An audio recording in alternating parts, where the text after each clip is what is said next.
Selamat siang Tribuners, jumpa lagi bersama saya Mutiara dalam tayangan Breaking News di Tribun Lampung.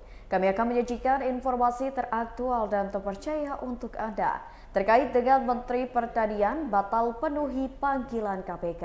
Dan inilah Breaking News Tribun Lampung selengkapnya. Menteri Pertanian Syahrul Yassin Limpo batal untuk memenuhi panggilan Komisi Pemberantasan Korupsi terkait dengan kasus dugaan korupsi di lingkungan kantornya pada Jumat 16 Juni 2023. Informasi ini disampaikan oleh Kepala Pemberitaan KPK Ali Fikri. Ali mengatakan, alasan SYL tidak dapat memenuhi panggilan KPK lantaran menghadiri acara G20.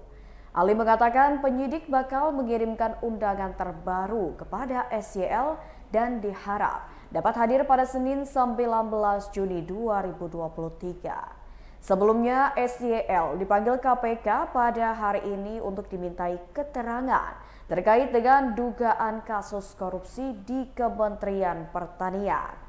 Penyelidikan terkait kasus dugaan korupsi di Kementan telah dilakukan sejak Januari 2023 hingga saat ini. Bahkan kata Ali, KPK telah menerima laporan dari masyarakat sebelum memasuki tahun 2023. Sehingga Ali menegaskan penyelidikan perkara ini tidak ada muatan politis. Hingga kini Ali mengungkapkan KPK telah memeriksa aparatur sipil negara atau ASN hingga pejabat di Kementan. Kendati demikian, ia enggan untuk merinci siapa saja orang yang dipanggil. Ali mengatakan ada puluhan orang yang sudah dimintai keterangan. Di sisi lain, SYL pun mengaku tidak tahu menahu terkait adanya kasus dugaan korupsi di lingkungan kantornya.